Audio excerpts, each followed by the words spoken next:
오늘 우리는 이 히브리서 10장 11절부터 18절까지 그 말씀을 본문으로 말씀을 믿는 의인과 말씀을 믿지 않는 원수라는 그 제목을 가지고 함께 말씀 나누도록 하겠습니다. 자, 우리가 그 지난주에 그 하나님과 예수님의 그 성품을 따라서 우리가 이제 순종하는 삶을 살아야 된다라는 말씀을 나누면서 그 관련된 세 가지 말씀을 지난주에도 나눴거든요. 그 첫 번째로 나눴던 말씀이 무엇이었을까요? 습관적이고 기계적인 행위를 멈추자. 네, 그렇습니다. 그 하나님께서는 습관적이고 기계적인 행위들, 그것을 아주 굉장히 그런 종교 생활을 싫어한다고 말씀을 하셨습니다. 자, 그런데 그 이스라엘 백성들이 그 율법 생활을 할 때, 율법을 주시고 율법적인 생활을 할 때 하나님께서는 그 율법의 한계를 느끼고 그러한 기계적이고 습관적인 행위를 포기하기를 바라셨는데 도리어 이스라엘 백성들은 어떻게 했다고 그러죠? 장로들의 유전까지 만들어가면서 더 열심히 했다고 그러죠. 그러니까 하나님께서 너무 힘드셨던 거예요.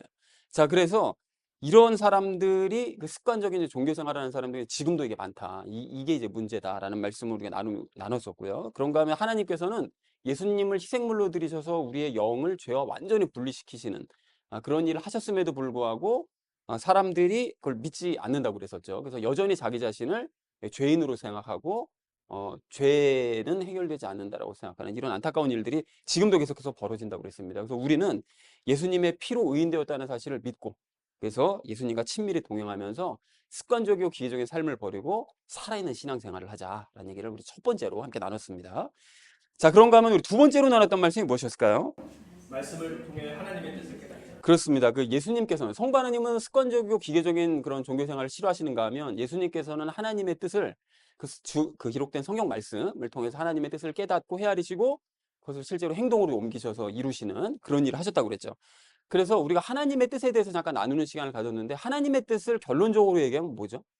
결국은 연합의 삶을 깨닫고 하나님과 연합을 깨닫고 실제로 하나님과의 연합의 삶을 사는 거 이것이 하나님의 뜻이죠. 그것이 하나님의 일반적인 뜻이라고 했습니다. 그래서 그런 하나님의 일반적인 뜻을 깨닫고 성경을 이제 읽으면서 구체적인 그것을 기반으로 일반적인 뜻을 기반으로 구체적으로 나에게 말씀하시는 뜻이 무엇이냐 이걸 성경에서 예수님처럼 헤아리는 거 발견하는 거 깨닫는 거 이제 이 작업을 우리가 해나가야 되는데 그래서 우리가 예를 들었던 것이 세 가지를 예를 들었죠. 예배 시간을 통해서 하나님께서 구체적으로 우리에게 말씀하신 뜻이 무엇이냐 요즘 근래에 말씀하시는 그 형제사랑 그 형제사랑을 우리가 해야 되고 또 어떻게 하면 형제사랑을 할 수 있느냐 그리고 또 큐티를 통해서는 이 세상이 온통 우상이다 세상을 장악하고 있는 것 같지만 사실은 하나님께서 여전히 세상을 다 다스리고 계시고 당신의 그 믿는 백성들 그런 사람들을 백성들을 하나님께서 여전히 보여주고 계신다라는 뜻을 우리가 깨달아야 된다. 그리고 마지막으로 개인적으로 읽는 성경은 저를 예를 들어서 말씀을 드렸는데 성경을 개인적으로 읽는 그 성경을 통해서 우리 교회에게 주시는 그 말씀,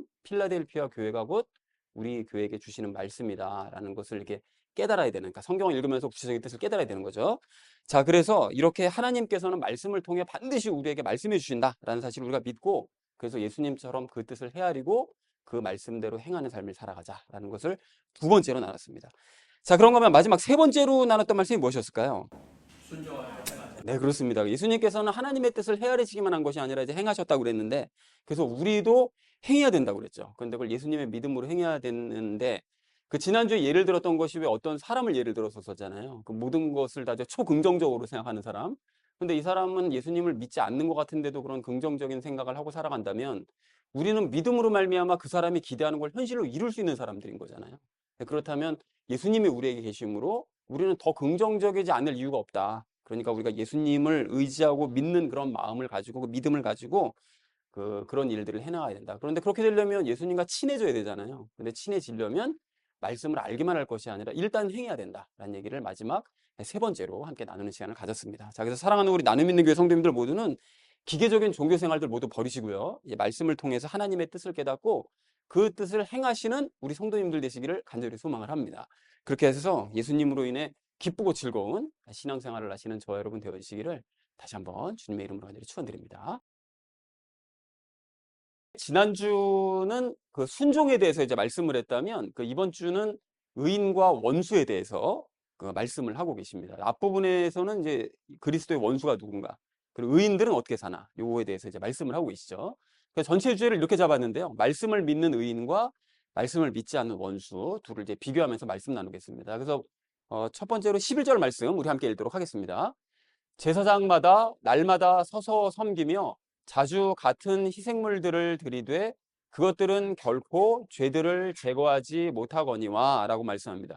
여러분 이게 말씀을 딱 읽으시면서 느껴지는 게 이게 지금 근래 히브리서 말씀이 사실은 8장서부터 지금 10장까지 계속 이게 나눴던 말씀을 계속 반복해서 나누는 것 같은 느낌이 든다. 이런 느낌이 좀 드시죠? 실제로 그렇게 반복해서 하고 있습니다. 그러니까 11장에 들어서 믿음에 대해서 선포하기 전에 계속해서 너희가 오직 붙잡아야 될 건 믿음밖에 없다. 이 얘기를 하기 위해서 계속 같은 얘기를 하고 있는 것입니다. 예수님께서 희생물 되셔가지고 죽어주셨기 때문에 죄와 분리가 됐고, 그래서 우리 구원받, 이걸 계속 반복해서 얘기하고 있는 거죠.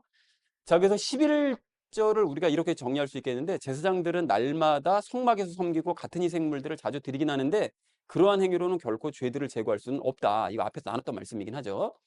자, 그래서 11절을 이렇게 정리할 수 있겠습니다. 제사장들은 날마다 섬기며 같은 희생물들을 자주 드리지만 그런 것들로는 결코 죄들을 제거할 수 없다. 율법적인 행위로는 죄들을 제거할 수 없다라는 것이 이제 11절의 의미가 되겠습니다.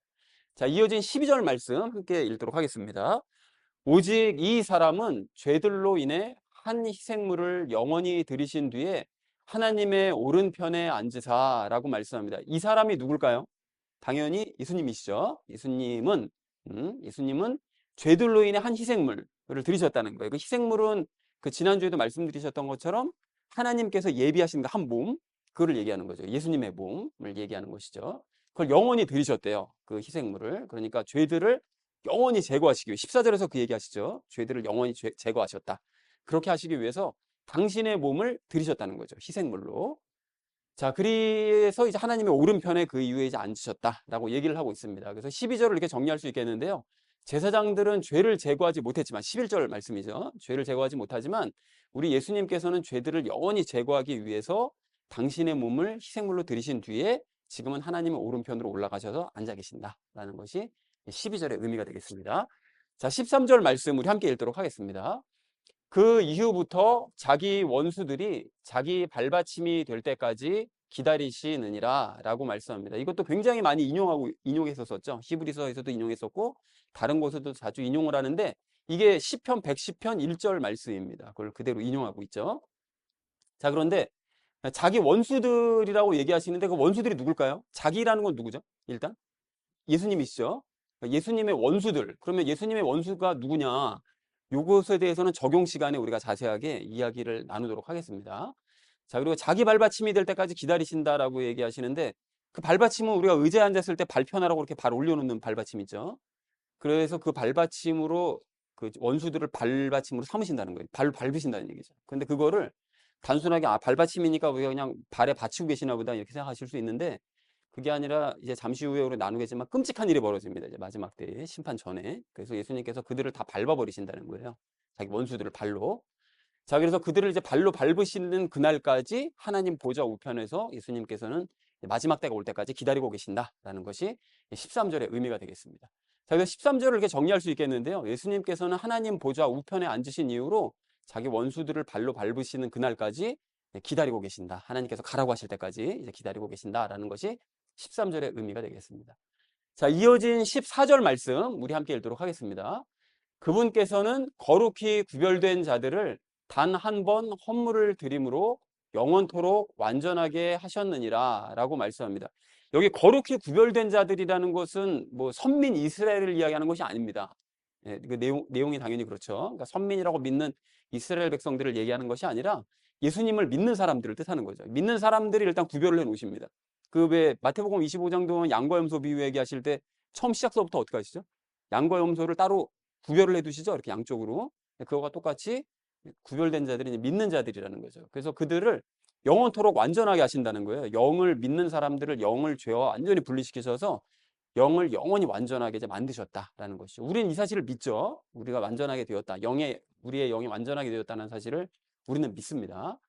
자, 그래서 14절을 이렇게 정리할 수 있겠는데 예수님께서는 단 한 번 헌물을 드리심으로써 당신을 믿는 자들의 영을 영원히 완전하게 만드셨다라는 것이 14절의 의미가 되겠습니다. 이제까지 나눴던 말씀들을 다시 한번 쫙 반복하면서 쭉 정리하고 있는 것입니다. 자, 이어진 15절 말씀 우리 함께 읽도록 하겠습니다. 이것에 대하여는 성령님께서도 우리에게 증인이 되시라니 그분께서 앞서 이르시기를 이라고 말씀합니다. 이것에 대하여는 이라는 것은 영을 완전하게 하신 것, 방금 그 14절에서 얘기한 그 영을 완전하게 하신 것에 대해서는 성령님께서도 증인이 되신다는 거예요. 증인이 되어 주신다는 거죠. 그럼 어떻게 증언을 하셨다는 것이냐? 앞서서 이미 말씀을 하셨다는 거예요. 그러면 그 말씀이 뭐냐? 이게 예레미야서 31장 33, 34절이거든요. 뒤에 인용하는 16, 17절이. 그걸 인용한 건데 요거를 또 앞선 8장 10절에서도 인용을 했었어요. 이미. 그러니까 8장에서 나왔던 얘기들을 다시 반복 정리하면서 지금 얘기하다 보니까 또 반복해서 얘기하는 것입니다. 그러니까 요 말씀을 예레미야 31장 33, 34절을 성령님께서 이미 얘기를 하셨었다는 거죠. 그럼 그 내용이 뭐냐? 그거를 16, 17절에서 얘기하십니다. 자, 그래서 15절을 이렇게 일단 정리할 수 있겠는데 믿는 자들의 영을 완전하게 하신 것에 대해서는 성령님께서도 증인이 되시는데 그분은 예레미야 31장 33, 34절과 앞선 8장 10절에서 이미 다음과 같이 말씀을 하셨다라고 얘기하면서 16, 17절을 얘기합니다. 자, 그래서 이어진 16절 말씀 함께 읽도록 하겠습니다. 그 날들 이후에 내가 그들과 맺을 언약이 이것이라 주가 말하노라 내가 내 법들을 그들의 마음속에 두고 그들의 생각 속에 그것들을 기록하리라 하신 뒤에 라고 말씀하는데요. 여기 그날들 이후라는 것은 앞서서 이제 예수님께서 당신의 몸을 헌물로 드리셔서 사람들의 믿는 사람들의 영들을 완전하게 만드신 것, 그 이후에 그러니까 사람을 그 죄를 제거하고 영을 완전하게 만드신 이후에 내가 요렇게 할 거다. 성령님께서 말씀하셨다는 거예요. 그럼 뭐를 말씀하셨냐? 내 법들. 내 법들이라는 건 당연히 율법을 얘기하죠. 근데 율법은 다른 말로 뭐 크게 얘기하면 말씀을 얘기하는 거죠. 예. 하나님의 말씀들. 그러니까 성령님께서 그 내 법들, 그러니까 내가 만든 율법, 내가 만든 하나님의 말씀들, 그것들을 사람들의 마음속에 두겠다는 거예요. 그 영이 완전해진 사람들의 마음속에.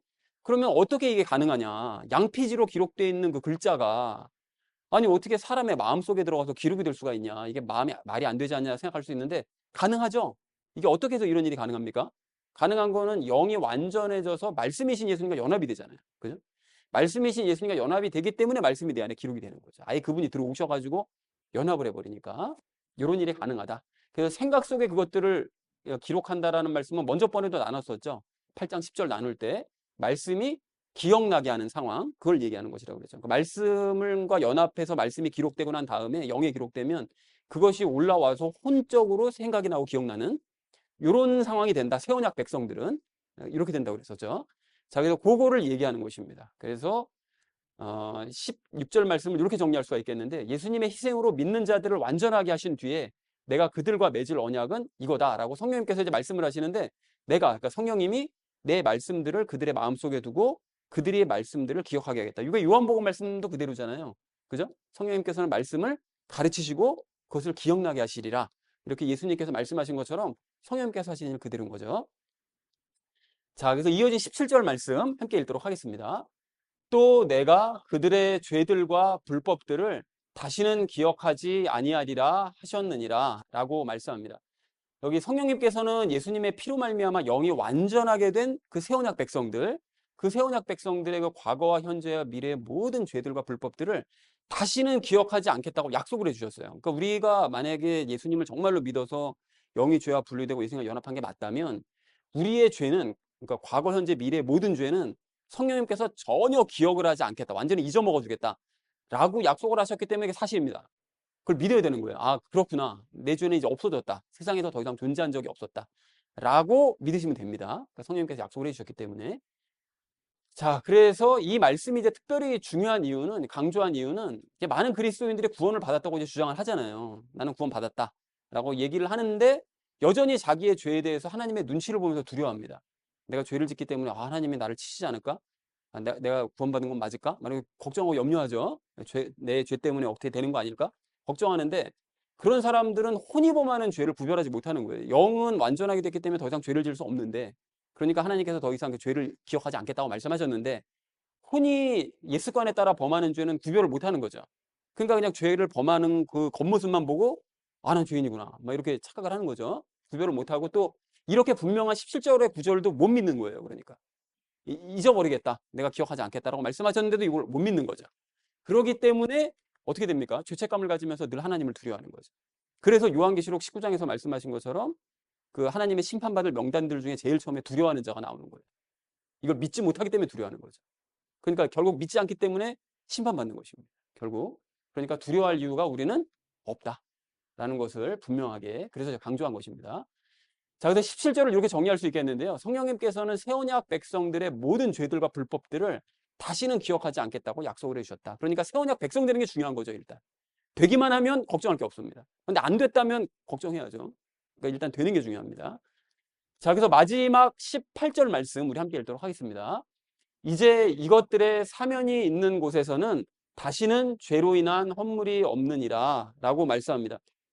여기서 이제 이것들이라는 것은 앞에서 말씀했던 그 죄들과 불법들을 이야기하죠. 그래서 그 죄들과 불법들의 사면, 지금 용서가 있는 곳이라고 얘기합니다. 그곳이 어딜까요? 죄들과 불법들이 용서받은 곳, 지역, 어딥니까? 그게 바로 죄들과 불법을 용서받은 사람들의 모임인 교회죠. 그죠?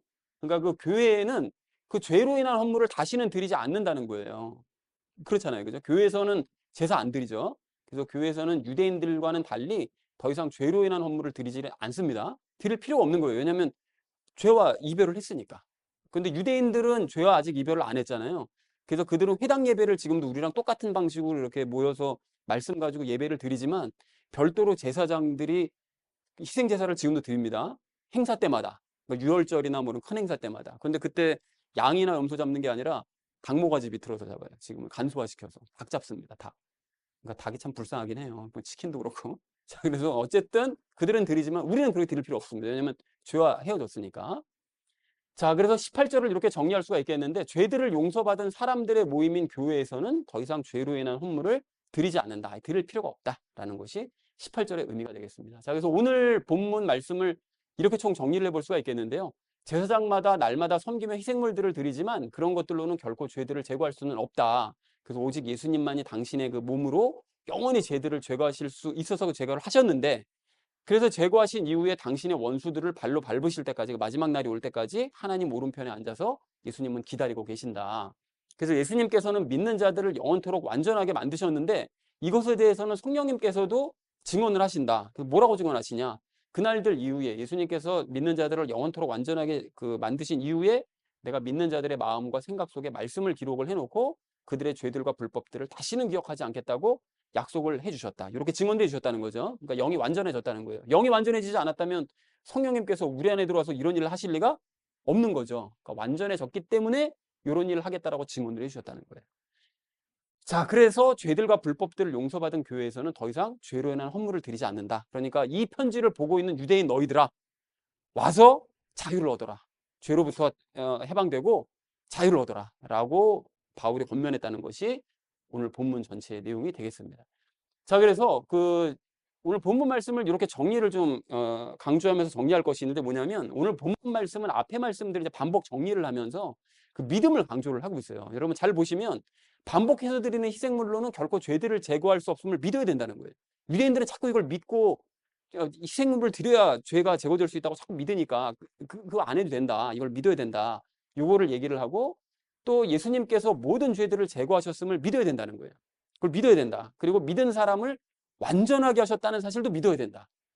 너희가 꼭 믿어야 된다. 믿은 사람의 죄를 그리고 다시는 기억하지 않는 사실을 믿어야 된다. 그거를 뭐 보복은 없다. 한 번 그렇게 하시면 다시는 죄를 기억하지 않으신다. 이거 믿어야 된다, 너희가. 그리고 믿은 사람의 마음과 생각에 말씀이 심어져서 그 사람이 늘 거룩한 삶을 살게 하실 것도 믿어야 된다. 그러니까 모든 거를 다 지금 이제 믿어야 된다라는 거를 계속 이제 몰아가고 있는 거예요, 바울이. 그래서 11장에서 빵 터뜨리죠. 그래서 아브라함도 이렇게 믿었고 뭐 다 이렇게 믿었으니까 너희도 믿어야 된다. 이거를 11장에 가서 확 터뜨리는 겁니다. 그러니까 지금 이제 빌드업 하고 있는 거죠, 계속. 자, 그런데 이러한 것들을 만약에 너희가 믿지 않고 아브라함의 혈통만이 구원받을 수 있다는 이런 말, 그 유대인들이 흔히 생각하는 이런 말을 너희가 끝까지 믿고 그걸 붙들고 안 놓는다. 그렇게 되면 어떻게 되냐? 심판을 받을 수밖에 없다. 아까 전에 얘기했던 예수님의 발받침이 되어서 예수님께 발로 밟혀서 마지막까지 끔찍한 일을 당할 수밖에 없다라고 경고했다는 것이 오늘 본문의 내용이 되겠습니다. 이해들이 되셨죠? 자, 그래서 우리가 이제 적용 시간에 세 가지 내용을 나눌 건데 그 첫 번째는 예수님의 원수에 대해서, 두 번째는 기록된 말씀에 대해서, 마지막 세 번째는 이제 심판에 대해서 함께 말씀을 나누도록 하겠습니다. 그래서 오늘의 결론이요. 말씀을 믿는 의인과 말씀을 믿지 않는 원수라는 것을 제목으로 나머지 말씀은 삶에 적용하면서 함께 말씀 나누는 시간 가지도록 하겠습니다. 말씀을 믿는 의인이 된 우리가 오늘 첫 번째로 함께 나눌 말씀은 예수님의 원수가 누구인지 알자는 것입니다. 여러분 그 성경에서는 보통 누구를 원수라고 볼까요? 사탄을 원수라고 하십니다. 그러니까 마귀를 이제 원수라고 하시는데 오늘 13절에서 말씀하시는 그 심판받을 원수는 마귀만을 얘기하는 것이 아닙니다. 잠시 후에 제가 인용해 드릴 그 요한계시록 말씀까지 참고를 하면 여기서 그 발받침을 만들 원수는 마귀만을 얘기하는 것이 아니라 마귀와 하나 되어서 마귀의 인도함을 따르는 사람들, 그 마귀를 따르는 사람들, 그 사람들을 예수님의 이제 원수라고 그러시는 거죠. 그러니까 즉 이제까지 히브리서를 통해서 계속 말씀이 오셨잖아요. 너희가 믿어야 된다고.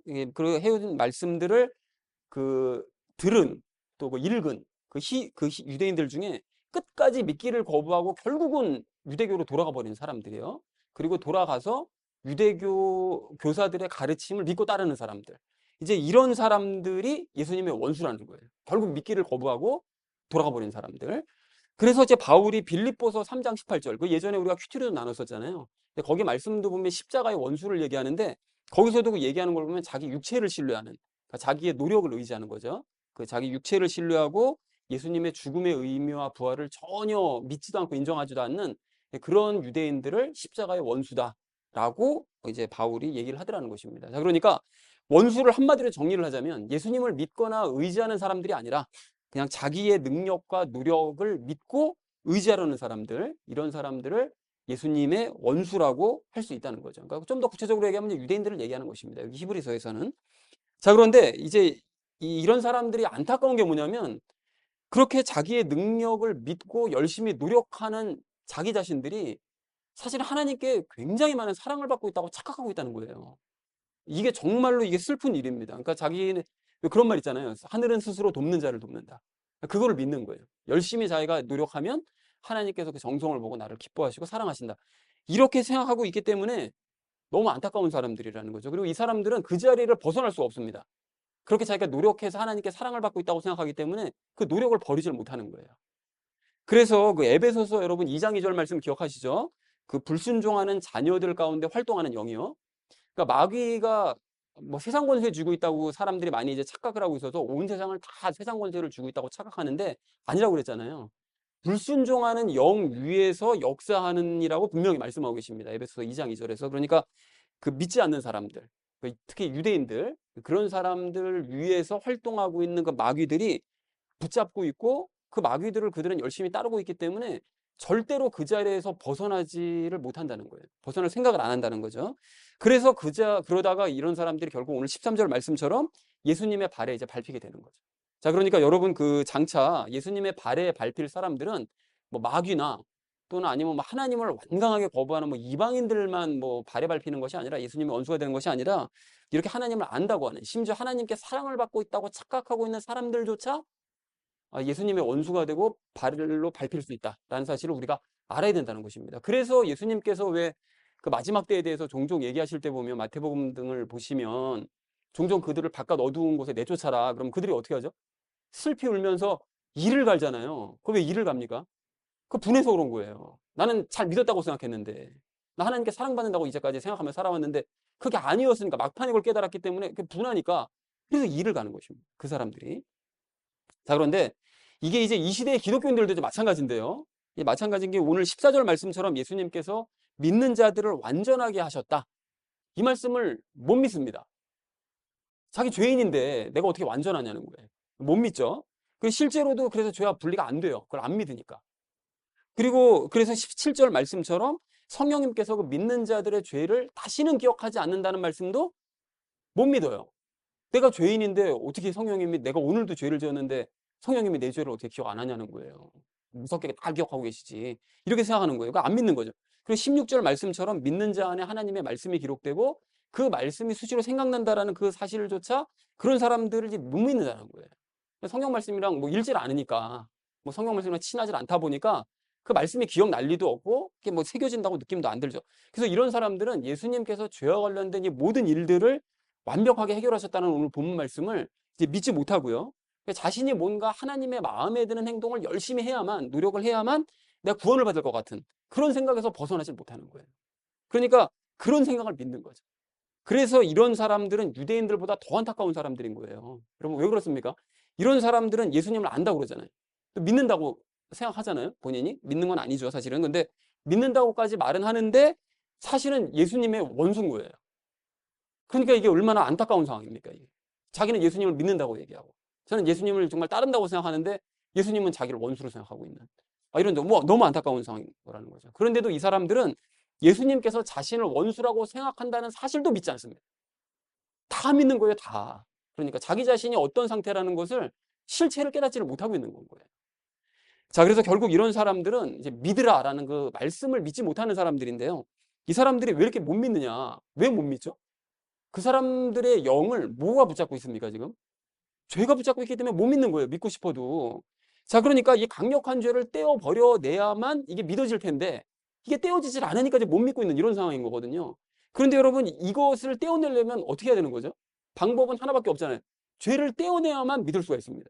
믿어야만 떼어지는 거예요. 그러면 이게 말이 이상하잖아요. 죄가 영을 강력하게 붙잡고 있어서 못 믿는 건데 믿어야만 떨어진다니, 이게 모순이잖아요. 이게 뭐 방법이 없는 거잖아요. 그런데 우리는 그 해결 방법을 알고 있죠. 그죠? 어떻게 해야 이게 믿어야만 떨어지는 이 죄가 어떻게 해야만 이게 떨어질 수 있느냐. 여러분, 우리가 방법을 히브리서 4장 12절에서 얘기했었잖아요. 하나님의 말씀은 살아있고 권능이 있으며 양날 달린 어떤 검보다 예리해서 어떻게 하신다고요? 영과 혼과 및 관절과 골수를 찔러 쪼개신다고 얘기하시잖아요. 그러니까 영에 붙어 있는 죄를 찔러서 쪼갤 수 있는 것은 말씀밖에 없다라고 말씀을 하셨잖아요. 그러니까 이제까지 나눠왔던 히브리서 말씀들과 기타 다른 예수님의 그런 모든 말씀들을 일단이 그 모든 것이 다 믿어지려면 일단 어떻게 된다고요? 그 말씀들을 읽어야 된다는 거예요. 읽어야만 영에 붙어 있는 죄가 떨어져 나가고 그럼 믿어지기 시작한다는 거죠.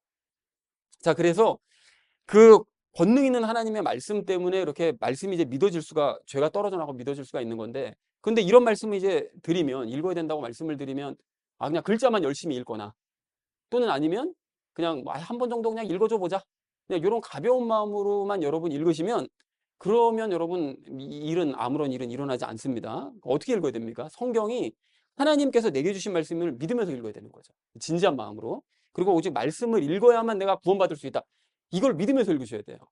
하나님이 구원 받았어, 근데 성경은 읽어주지 뭐, 이게 아닙니다. 성경을 내가 읽는 와중에 구원받았다는 게 확신이 생기지 않았다면 성경을 읽어야만 구원받는 거예요. 아시겠죠? 그러니까 내가 어디 부흥회 같은 데 가가지고 내가 구원받은 것 같은 느낌은 구원받은 게 아닌 거죠. 그러니까 성경을 읽어야만 내가 구원받을 수 있다, 이거를 믿는 것입니다. 그리고 그걸 믿는다면 진지한 마음으로 끊임없이 성경을 정독을 하시면서 읽으셔야 되는 거예요, 계속해서. 그래서 그런 태도로 성경을 읽으면 어느 순간 내 능력과 노력이 아무짝에도 쓸모가 없는 것이었구나라는 게 깨달아집니다, 이게. 그리고 오직 예수님 의지하고 예수님께서 행하신 일들을 믿어야만 되는 것이로구나 라는 것이 그냥 지식적으로 아는 게 아니라 영으로 깨달아져요. 이게 체험해 본 사람만 합니다. 이게 머리로 아는 것이 아니라, 이게 지금 믿어졌구나, 내가. 이게 본인만 알 수 있어요. 본인만. 그걸 체험을 해야만 알 수 있습니다. 영으로 깨달아지는 거예요. 그렇게 하나님의 말씀은 살아있고 권능이 있으시기 때문에 내용을 붙잡고 있는 그 죄를 반드시 깨뜨리시고 믿음을 주신다는 거예요. 자, 그렇게 되면 모든 말씀들이 이제 진짜로 믿어져요. 성경에 있는 모든 말씀들이 옛날에는 난 이거 믿어, 저거 믿어, 그냥 입으로만 믿어 이랬는데 이게 진짜로 믿어지는 거예요. 그래서 오늘 14절 말씀처럼 예수님께서 나를 대신하여 죽어주셔서 내가 완전해졌구나, 이게 정말 믿어집니다. 나 완전해졌지, 이게 정말 믿습니다, 이거를. 그리고 17절 말씀처럼 성령님께서 나의 죄들과 불법들을 이제 다시는 기억하지 않으신다는 게 믿어져요. 나는 완전하게 이제 성령님과 친해졌구나, 더 이상 나를 죄인 취급하지 않으시는구나, 이게 믿어집니다. 그리고 말씀이신 예수님이 내 안에 들어오셔서 말씀이 내 안에 새겨졌고, 그래서 기록이 되어지고 그 말씀이 나는 수시로 생각이 나는구나, 이게 믿어지고 체험이 되는 거죠. 왜냐하면 삶 가운데 어떤 상황이 벌어지면 갑자기 말씀이 생각나거든요, 성경 말씀이. 그리고 이 말씀이 갑자기 생각이 나가지고 문제가 해결이 되거든요. 그러니까 이게 실제로 체험을 하는 거예요. 그리고 그렇게 말씀을 알기 때문에, 또 믿기 때문에 영이 완전해졌지만 혼은 옛 습관에 따라서 여전히 죄를 짓고 있다는 이중성, 이런 것도 성경 말씀을 통해서 본인이 깨닫기 때문에 혼도 고쳐갈 수 있다, 혼도 거룩하게 만들어갈 수 있다, 이 사실도 본인이 믿고 행할 수 있게 된다는 것입니다. 그래서 사랑하는 우리 나눔 있는 교회 성도님들 모두는, 과거에는 우리 모두가 하나님의 원수였지만 예외 없이 다 하나님의 원수였습니다. 그렇지만 오직 말씀으로 참된 믿음을 가짐으로써 하나님의 자녀가 됐다는 사실을 여러분 믿으시기 바랍니다. 그렇다면 이제 예수님의 믿음으로 사심으로써 마지막 심판을 피하시는 저와 여러분 되어주시기를 주님의 이름으로 간절히 축원을 드립니다. 말씀을 믿는 의인이 된 우리가 오늘 두 번째로 나눌 말씀은 기록된 말씀을 소중히 여기자는 것입니다. 그러니까 방금 적용 1에서 나왔던 말씀을 조금 더 자세하게 이제 나누려고 하는데요. 여러분 로마서 1장 16절에서 그렇게 말씀하시죠. 복음은 믿는 모든 자를 구원에 이르게 하시는 하나님의 권능이다. 이렇게 말씀하시잖아요. 그러니까 들을 수 있게 말하는 복음이든 기록되어 있는 복음이든 어떤 말씀이든 그 말씀은 단순하게 글이나 말이 아니라 사람을 구원할 수 있는 하나님의 능력이라는 거예요. 그러니까 기록된 그 글이나 뭐 들을 수 있는 말이나 어쨌든 하나님의 말씀은 능력이라는 거죠. 그래서 이걸 다른 말로 해보자면 하나님의 말씀을 읽고 들어야만 구원이 내 것이 될 수 있다는 그런 뜻입니다. 그 외에 다른 방법은 없습니다. 그래서 요즘 여러분 그 출애굽기를 우리가 묵상하고 있잖아요. 큐티로. 그런데 지난 주말에 파라오가 드디어 하나님께 항복했죠. 주말에. 근데 파라오가 그동안 구원을 받을 수 있는 그 10번의 기회를 받았었던 거죠. 즉 모세가 하나님의 말씀을 선포했을 때 내가 이 말씀을 믿을 건지 안 믿을 건지 기회를 얻었던 것이었던 거예요. 사실은 그때마다 순간순간마다. 근데 그걸 선택할 수 있는 그 기회가 10번이나 있었었는데 파라오가 그 10번의 기회 중 단 한 번도 하나님의 말씀을 믿지를 않았습니다. 도리어 파라오 옆에 있었던 신하들 중에 야 이거 진짜 이제 지긋지긋 하니까 재앙이 내 이거 하나님 말씀 이거 맞는 것 같다. 이제까지 다 이루어져 왔으니까 믿어보자라고 믿어서 가축들이랑 사람들을 피신케 만든 사람들은 우박지항서부터 면했잖아요. 그죠? 예, 그런 일이 벌어진다는 거죠. 하나님의 말씀을 믿는 사람은 구원받는 거예요. 근데 대부분의 이집트 사람들은 파라오처럼 선택의 갈림길에서 하나님의 말씀을 믿지를 않았기 때문에 결국은 이집트가 망하더라는 거예요. 그래서 나중에 그 신하들이 파라오한테 막 애걸복걸하잖아요. 아 이집트 망한 거 안 보이냐고 지금 눈에 막 이런 얘기까지 하잖아요. 망한다는 거예요. 결국 하나님의 말씀을 안 믿으면 아 이게 하나님의 말씀이 나를 구원하시는 말씀이다라는 걸 안 믿으면 망할 수밖에 없다는 것입니다. 그런가 하면 오늘 16절, 17절 말씀도 마찬가지죠. 오늘 16절, 17절 말씀은 예레미야서 31장 33, 34절 말씀을 인용한 말씀이라고 말씀을 드렸는데 예레미야가 활동할 당시에 그 유대인들은 예레미야에게 오늘 이 본문 말씀을 들었을 때 대부분 안 믿었습니다. 특히나 예레미야가 유대인들의 죄를 엄청 신랄하게 비판했잖아요. 그리고 무섭게 경고를 했었기 때문에 특히나 더 이런 말씀을 했을 때 믿기가 힘들긴 했을 거예요, 아마. 그렇게 그 막 혹독하게 얘기를 했기 때문에. 그래서 가령 하나님은 그렇게 우리를 싫어하신다면서 야, 어떻게 우리 죄를 하나도 기억하지 않으시고 마음의 말씀까지 기록을 하신다는 거냐? 이게 말이 되냐? 이게 혹시나 우리가 아니라 나중에 먼 미래를 뭐 예언한 말씀이라 할지라도 모든 사람들은 다 죄인인데 우리 같은 다 죄인일 텐데 후손들도 이게 어떻게 하나님께서 우리 죄를 기억하지 않으신다는 거냐? 못 믿는 거예요. 안 믿는 거죠, 그 말씀을. 그래서 망한 거예요, 유대인들이 결국은. 근데 그 중에서 이런 말씀에 귀를 기울이고 믿은 사람들도 있었겠죠. 그 예레미야를 비롯한 예레미야를 도왔던 사람, 또 그래서 나중에는 그 죽지 않고 바빌론으로 끌려가지 않고 남은 사람들도 있었잖아요. 이제 이런 사람들은 그 말씀을 믿은 거죠. 하나님의 말씀을 순수하게. 그러니까 구원을 받더라는 것입니다. 그러니까 이렇게 하나님의 말씀을 믿는 사람과 하나님의 말씀을 믿지 않는 사람은 서로 다른 길을 갈 수밖에 없다는 거예요. 이제 그런가 하면 이 히브리서를 지금 읽고 있는 유대인들도 마찬가지입니다. 이 유대인들도 예레미야가 31장 33, 34절에서 예언한 오늘 이 16절, 17절 말씀, 이건 히브리서를 받아본 유대인들이 읽었을 거 아니에요. 그리고 자기들도 아 이거 과거 예레미야가 예언한 말이다. 다 알고 있죠. 유대인들이니까. 알고 있는데 이걸 받아본 사람들은 이게 더 이상 예언이 아니라 현실로 이루어진 말씀이라는 것도 아는 거예요. 왜냐하면 이건 예레미야가 예언한 말씀이지만 예수님께서 지금 태어나신 이후에 태어나시고 승천하신 이후에 지금 이 편지를 받아본 거잖아요. 그죠? 그러니까 예수님께서 모든 일들을 이루셔서 예레미야가 예언했던 그 예언이 이제 현실이 되온 이 상황에서 이 편지를 읽고 있는 거죠. 그래서 바울이 오늘 16절, 17절 말씀을 쓰면서 믿기만 해라 이 말씀을. 예레미야가 예언했던 말씀을 너희가 믿기만 해라. 그러면 예레미야를 통해서 예언하셨던 이 말씀이 너희 거가 된다. 구원이 너희 거가 되는 거야. 그러니까 이 말씀을 너희가 믿으면 너희 인생이 뒤바뀌고 너희가 하나님의 원수된 자리에서 하나님의 자녀가 되는 구원의 자리로 옮겨갈 수 있다라고 열심히 반복하면서 지금 사실은 8장서부터 10장까지 반복해서 얘기를 하고 있는 거거든요. 이 믿어야 된다 이 말씀을. 그런데 유대교로 돌아가 버린 유대인들은 어떤 생각했을까요?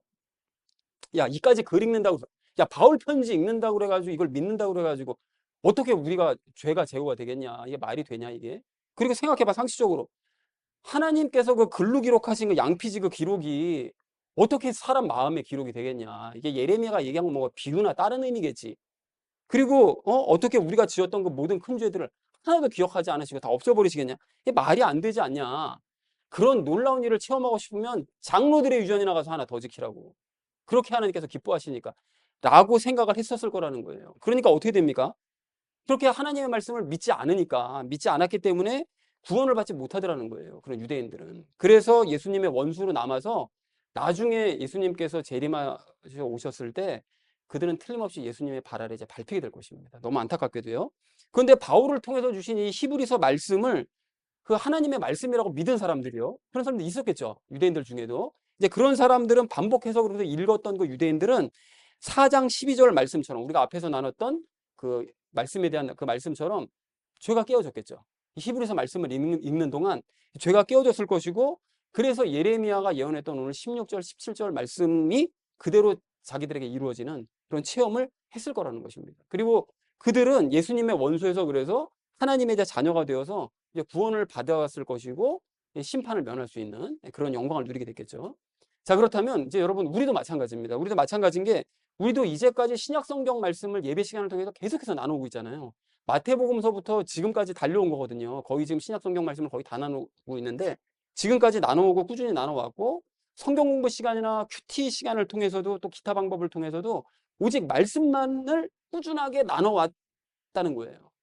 다른 짓 안 했습니다. 우리 성경 공부 시간에도 그냥 성경 말씀만 가지고 나눴던, 이제까지 계속해서 말씀만 가지고 나눠왔는데, 이렇게 성경 공부 시간이나 큐티나 뭐 여러 가지 뭐 기타 다른 방법을 통해서 또 특히 예배 시간에 지금 히브리서 8장서부터 10장까지의 말씀을 계속해서 나눌 때 예수님의 희생, 또 우리의 죄, 그리고 뭐 구원, 거듭남, 뭐 믿음, 뭐 이런 거에 대해서 계속해서 반복해서 나누고 있잖아요. 그러니까 우리가 예배를 드릴 때, 성경 공부를 할 때, 큐티를 할 때, 기타 다른 방법으로 말씀을 나눌 때, 대화를 하면서 나눌 때, 이런 모든 시간들마다 성경 말씀들이 우리 눈앞에 제시가 되는 상황인 것이고, 그때 그 제시된 말씀들을 우리가 믿을 것이냐 말 것인지를 계속해서 우리가 선택하는 상황에 놓여 있는 거예요, 사실은. 매주 매 시간마다 선택하는 상황에 놓여 있는데, 이러한 말씀들을 우리가 읽고 볼 때 그때마다 믿음을 선택하는 사람들, 아 이게 맞다, 하나님의 말씀이 믿으니까 내가 이게 내 생각과는 틀리지만 맞으니까 믿자, 이렇게 선택하는 사람들은 실제로 죄와 분리가 되는 구원을 체험을 하게 되는 것이고, 말씀이 마음에 새겨지는 체험을 하게 되는 것이고, 하나님께서 내 죄를 더 이상 기억하지 않으신다는 것이 믿어지는 그런 체험을 하게 되는 것이고, 그래서 더 이상 죄를 의식하지 않게 되는 것이고, 예수님의 믿음 때문에 오늘도 나는 좋은 일 생길 것 같아. 예수님의 믿음 때문에 나는 오늘도 행복하게 살 것 같아. 막 이런 큰 기대 충만, 기쁨 충만한 삶을 살게 될 것이고, 필라델피아 교회에게 하신 말씀이 곧 우리 이 작은 나눔 있는 교회에게 주신 말씀이라는 확신을 가지고서 자부심이 넘치는 신앙생활을 하게 될 것입니다. 그러나 이런 기록된 말씀을 믿는다고 그래가지고 야 무슨 그런 일이 일어나겠냐, 솔직하게 못 믿겠다 이거. 이거 바울이 썼지만 이거 사실 뭐 바울이 쓴 거지 뭐 하나님의 말씀인지 어떻게 알아, 이런 식으로 만약에 안 믿는다거나 아니면 뭔가 신비한 다른 방법이 있겠지, 구원이라는 건 뭔가 신비. 그리고 엄 목사가 맨날 저렇게 성경 얘기하지만 성경 말고 다른 구원의 방법도 얼마든지 많겠지 라고 생각하는 사람은 그런 분이 없겠죠. 미안한 얘기지만 그런 분은 예수님의 원수로 남게 될 것입니다. 사랑하는 우리 나눔 있는 교회 성도님들 모두는 기록된 말씀이 곧 하나님께서 우리에게 주시는 말씀임을 믿으시기 바랍니다. 혹시나 해도 좋습니다, 여러분. 그리고 기록된 그 말씀이 그대로 이루어질 것도 여러분 믿으시기 바랍니다. 그리고 그걸 믿으신다면 기록된 말씀을 소중하게 여기시기 바랍니다. 소중한 그 말씀을 한 절 한 절 여러분 읽으시고 접하시고 배우시고 할 때마다 믿음으로 읽으시고 믿음으로 또한 행하시기 바랍니다. 그렇게 해서 말씀이 현실이 되는 기적을 체험하시는 저와 여러분 되어주시기를 주님의 이름으로 간절히 축원을 드립니다. 자, 말씀을 믿는 의인이 된 우리가 오늘 마지막 세 번째로 함께 나눌 말씀은 마지막 심판을 기억하자는 것입니다. 여러분, 우리가 이제 앞에서 하나님의 말씀을 믿지 않고 따르지 않는 사람들이 곧 예수님의 원수다라고 이제 말씀을 나눴는데요. 그 끝까지 이제 믿지 않은 예수님의 원수들은 오늘 13절 말씀처럼 장차 예수님의 발 아래 이제 밟히게 될 거예요. 그러니까 믿지 않은 것에 대한 대가를 그들은 반드시 치르게 될 것입니다. 끝까지 안 믿은 거죠. 기회를 주셨는데 끝까지 미루고 안 믿은 거. 그래서 그날의 모습이 어떠할지 이제 오늘 우리가 좀 나눠보려고 하는데요. 그 전에 그 사람들이 왜 그런 대우를, 왜 그런 끔찍한 상황을 겪어야만 하는지에 대해서, 겪을 수밖에 없는지에 대해서 먼저 말씀을 드리려고 하는데, 요한계시록 13장 말씀을 제가 좀 전체적으로 요약을 해드리자면, 그 요한계시록 13장을 보면 사탄에게 권능을 받은 적그리스도가 활동을 시작합니다. 근데 활동을 시작하는데 활동을 시작한 적그리스도가 시작을 하자마자 심각한 부상을 입어요. 그래서 거의 죽을 지경에 처하게 됩니다. 그런데 걔가 살아나요. 살아나가지고 죽을 뻔하다가 이제 살아납니다. 그래서 세상에 많은 사람들이 그 사실에 너무 놀라면서 적그리스도를 이제 따르게 돼요. 근데 여기서 웃긴 게 뭐냐면 사탄이 항상 하나님을 흉내내잖아요. 항상 흉내내거든요. 그래서 나중에 이제 요한계시록을 나눌 때 이 과정도 모든 게 다 하나님을 그대로 똑같이 흉내낸 거라는 걸 증명해 드릴 건데 예수님께서 십자가에 못 박히셔서 죽으셨다가 부활하셨잖아요. 그걸 흉내내는 거예요, 지금. 적그리스도도. 근데 자기는 죽을 뻔했다가 살아난 거지 죽었다 살아난 게 아니잖아요. 그러니까 눈속임을 한 거죠. 근데 사람들이 죽었다가 살아나신 예수님은 안 믿으면서 죽을 뻔했다가 살아난 이 척을 하는 이 적그리스도를 열심히 믿고 따릅니다. 요게 이제 웃기는 대목인 거예요. 자, 그래서 이런 상황에 이제 처했을 때 적그리스도를 이제 따르는 사람들은 적그리스도에게 권능을 준 사탄도 경배하고 적그리스도도 열심히 경배합니다. 그래서 이제 적그리스도가 3년 반 동안 하나님을 열심히 모독을 하는 일이 이제 벌어집니다. 그리고 성도들을 이겨요. 그때는 성도들이 적그리스도에게 이길 수가 없습니다. 그때가 되면. 그래서 모두가 다 이제 집니다. 그래서 적그리스도가 온 세상을 지배하는 날이 이제 오게 되는 거예요. 3년 반 동안. 특히. 자, 그리고 그 이후로 이제 적그리스도의 대언자가 등장을 하게 되는데, 이 적그리스도의 대언자는 이제 사도들을 또 흉내낸 거예요. 예수님께서 승천하시고 난 다음에 사도들이 활동하잖아요. 그것처럼 적그리스도가 등장하고 난 다음에 적그리스도의 대언자들, 그러니까 사도를 흉내낸 대언자들이 나타나서 걔네들이 활동을 하면서 열심히 적그리스도를 경배하게 만듭니다. 그리고 그 유명한 666표, 그것도 받게 하는 거예요. 그리고 적그리스도를 경배하지 않거나 따르지 않는 자들은 다 죽이게 만듭니다. 이 적그리스도의 대언자들이. 자, 그래서 상황이 이렇기 때문에 이제 평소에 그들이 이제 막 기적도 막 일으키거든요. 적그리스도와 대언자들이. 자, 그러니까 상황이 이렇기 때문에 이 평소에 기적과 같은 신비한 현상 막 좋아하는 사람들이요. 그리고 하나님의 말씀이 아닌 사람의 말만 듣기 좋아하는 사람들 있잖아요. 성경 말씀이 아닌 설교만 듣기 좋아하는 사람들이 있죠. 이런 사람들은 적그리스도와 그의 대언자들이 열심히 막 신비한 기적들을 일으킬 때 빠져들 수밖에 없어요. 왜 그렇죠? 평상시에 그냥 그 신비한 현상들 좋아했으니까 빠져들 수밖에 없어요. 그리고 하나님의 말씀이 아닌 사람 말만 듣기 좋아했기 때문에 적그리스도와 그의 대언자가 열심히 이제 그 말하는 거 거짓말 그거에 미혹될 수밖에 없습니다. 성경 말씀은 안 보고 말에 더 이제 익숙한 사람들이기 때문에 그런 말에 틀림없이 죄다 넘어갈 수밖에 없는 그 말발에 다 넘어갈 수밖에 없다는 거예요. 가짜니까 가짜에게 속는 거죠. 자, 그래서 하나님께서도 이렇게 이제 알곡 사이에 끼어져 있는 그 가라지들을 색출해내시기 위해서 이 마지막 때에 이런 대혼란을, 이 미혹을 허락하시는 거예요. 마지막에 다 색출해 하셔가지고 가라지들만 브롯으로 보내시기 위해서. 그래서 데살로니가후서 2장 11절에서도 이렇게 말씀하시잖아요. 이런 까닭에 하나님께서 그들에게 강한 미혹을 보내사 그들이 거짓말을 믿게 하시리니 이것은 진리를 믿지 아니하고 불의를 기뻐한 그들이 다 정죄를 받게 하려 하십니다. 그러니까 진리를 믿지 아니하고, 그러니까 하나님의 말씀은 안 믿고 불의를 기뻐한, 사람이 말만 하는 것만 열심히 기뻐하는 이런 인간들을 전부 다 정죄를 받게 하시기, 색출하시기 위해서, 가라지를 색출하시기 위해서 마지막 그 적그리스도가 등장할 때 다 미혹받도록 내버려 두신다. 데살로니가서 말씀이 그 적그리스도가 활동할 때를 예언한 말씀입니다. 자, 그런데 바르게 믿는 사람들은 그럼 어떻게 하느냐? 바르게 믿는 사람들은 적그리스도나 적그리스도의 대언자들의 말을 듣지 않고 자신의 믿음을 지켜요. 그래서 요한계시록 14장 12절 말씀을 보면 이렇게 말씀합니다. 여기에 하나님의 명령들과 예수님의 믿음을 지키는 자들이 있느니라 이렇게 말씀하세요. 다시 한번 말씀드릴게요. 여기에 하나님의 명령들과 예수님의 믿음을 지키는 자들이 있느니라고 콕 집어서 말씀을 하세요. 그러니까 무슨 뜻이죠? 바르게 믿는 사람들은, 진짜 참된 그리스도인들은 하나님의 말씀을 믿음으로 지키는 사람들이고 예수님의 믿음, 즉 연합의 믿음을 가진 사람들이다 라고 명확하게 말씀을 하고 계신다는 거예요. 그러니까 너무나 분명하게 알 수 있는 거죠. 바른 믿음을 가진 사람들은 다른 어떤 사람이 아니라 오직 하나님의 말씀만을 붙들고 예수님과의 연합의 믿음을 지키는 사람들, 이 사람들이 진정 참된 그리스도인들이다. 참된 믿음을 가진 바로 우리 같은 사람들이다 라고 분명하게 말씀하더라는 거예요. 그런데 그렇기 때문에 이런 사람들은 적그리스도와 적그리스도의 그 대언자가 활동할 때 핍박을 받을 수밖에 없어요. 그렇잖아요. 반대편에 서 있으니까 핍박을 받을 수밖에 없어서. 그런데 이런 사람들은 자신의 신앙이 옳다는 사실을 알기 때문에 그 핍박이 굴하지 않는 거죠. 그래서 핍박 중에도 끝까지 인내하면서 견딘다는 거예요. 그래서 그 다음 14장, 요한계시록 14장 13절 말씀은 이렇게 말씀하십니다. 하늘로부터 한 음성이 나서 내게 이르시되 기록하라. 이제부터 주 안에서 죽는 자들은 복이 있도다 하심에 성령께서 이르시되 그러하다.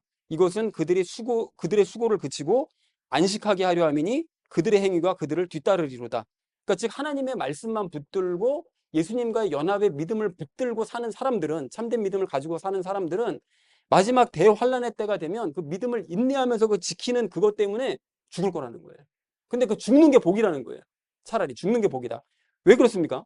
적그리스도와 그의 대언자들이 활동할 때 그런 그 혼란한 와중, 거짓말들이 난무하는, 온 세상이 난무하는 이런 와중에서 살아있어 봐야 고통스럽기만 하니까 성령님께서 죽임을 통해 데려가신다는 거예요. 걷어가신다는 거죠, 그들을. 그러면 그 사람들은 세상의 모든 수고를 그치고 안식하게 될 거다. 그들은 그리고 말씀만 붙들고 연합의 믿음을 지켰기 때문에 그의 행위가 따른다. 그에 대한 상이 그들을 뒤따르게 될 거다라고 명백하게 말씀을 해주신다는 거예요. 그러니까 여러분, 이게 이러한 모습이 예수님의 원수와 바른 믿음을 가지고 있는 하나님의 자녀들의 차이라는 거예요. 하나님의 자녀들은 기록된 성경 말씀만을 붙들고 예수님과의 연합의 믿음을 가지고 있기 때문에 핍박 중에도 어떻게든 인내하는 거예요. 예수님의 믿음, 예수님께서 이기게 해주실 거야. 예수님께서 극복하게 해주실 거야. 성경 말씀에 기록돼 있잖아. 나는 오직 말씀만 붙든다고. 이렇게 견뎌낼 수 있지만 예수님의 원수들은 기록된 말씀이 아닌 사람의 말, 적그리스도의 말, 적그리스도의 대언자의 말만, 또 기적만 열심히 믿기 때문에 영원히 예수님의 원수로 남을 수밖에 없다는 거예요. 너무나 분명하게 구별이 된다는 거죠. 환란 중에 예레미야의 말을 믿지 않아서 결국은 망했던 유대인들처럼 마지막 때도 똑같은 일이 일어난다는 것입니다.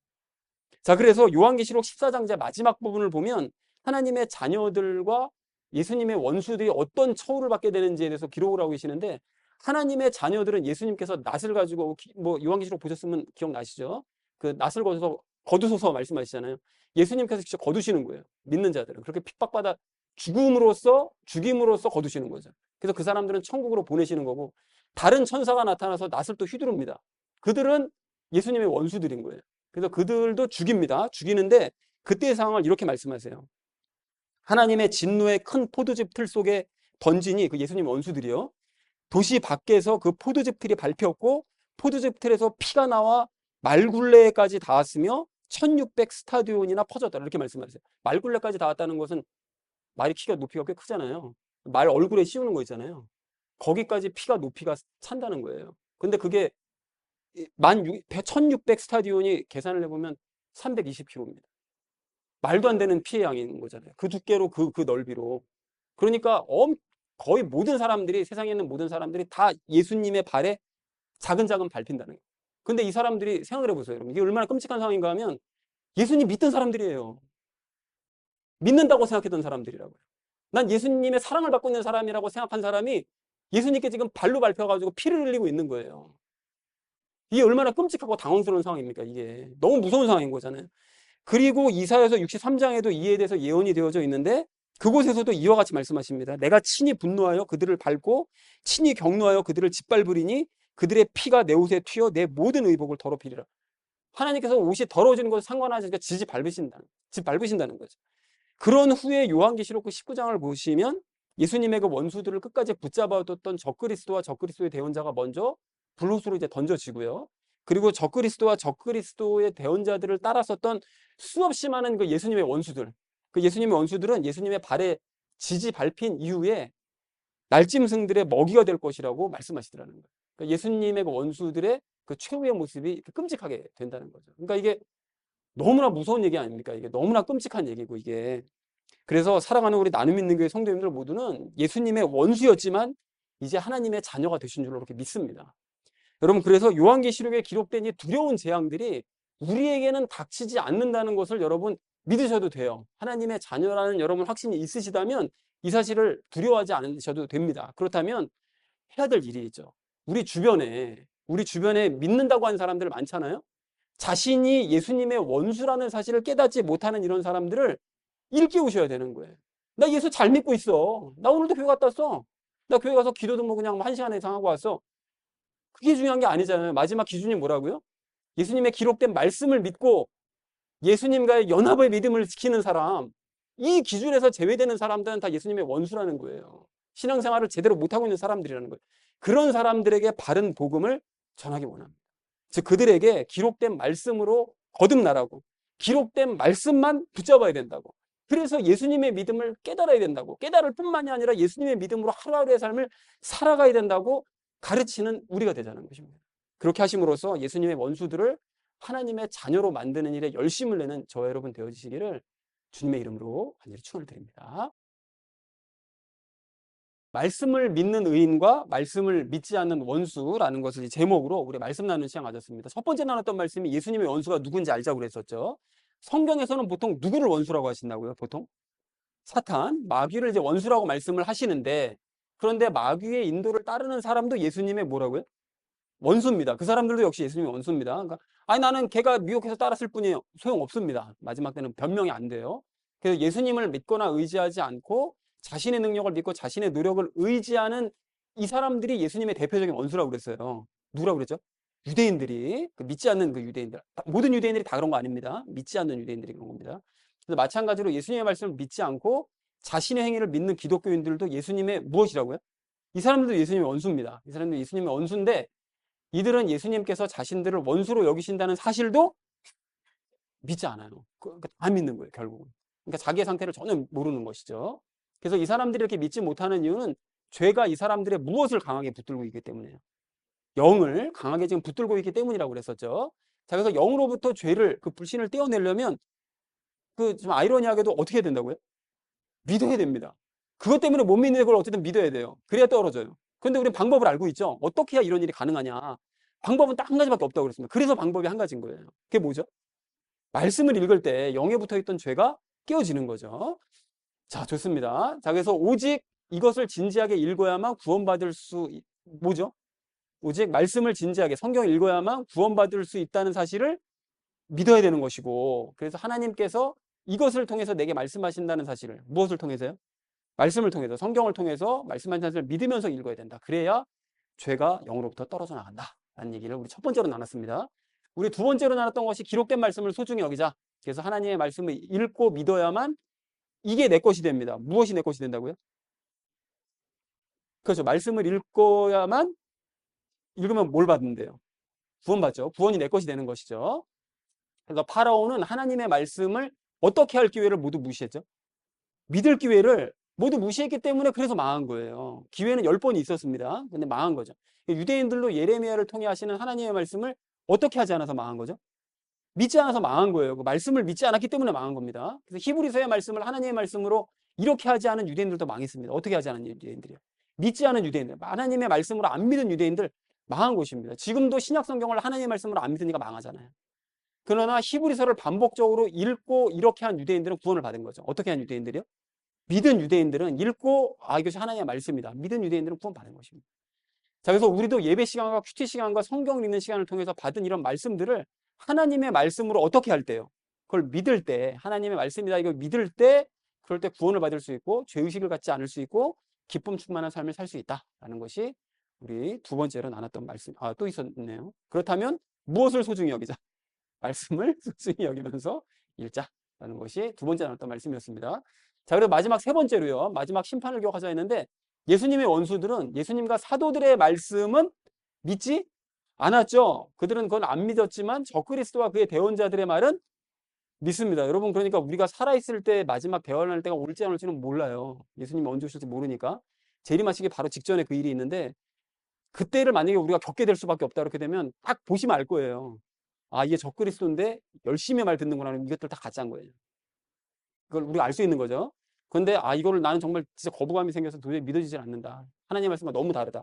이러면 안 믿는 나는 이제 구원 받을 준비를 하고 있으면 되는 거죠. 고통은 좀 따르겠지만, 참 어쨌든 그렇습니다. 그날이 우리에게 임할지 않을지 모르지만, 그래서 그들은 적그리스도가 행하는 거짓 이것을 믿고 적그리스도를 경배하죠. 거짓 무엇을 믿고요? 그들이 행하는 거짓 기적들, 그걸 믿고 적그리스도를 경배를 하는 거죠. 그래서 하나님의 자녀들은 핍박 중에도 하나님의 이것만을 붙듭니다. 뭐죠? 하나님의 말씀만을 붙들고 예수님의 이거를 실천하며 사는 거예요. 예수님의 믿음을 실천하면 이 두 가지가 그래서 평상시 연습이 되어져 있어야 대환란의 때가 와도 견딜 수가 있는 거죠. 이게 안 돼 있으면 말씀을 붙들 수도 없고 예수님의 믿음도 예수님을 못 붙들어요.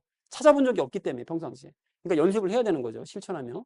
그래서 그들은 죽임을 당한 이후에 천국으로 이제 거둬지는 것이고요. 그러나 예수님을 따르지 않은 원수들은 예수님께 어떻게 죽는다고요? 죽어도 밟혀서 죽습니다. 밟혀서 죽습니다. 전부 다. 잔인하게.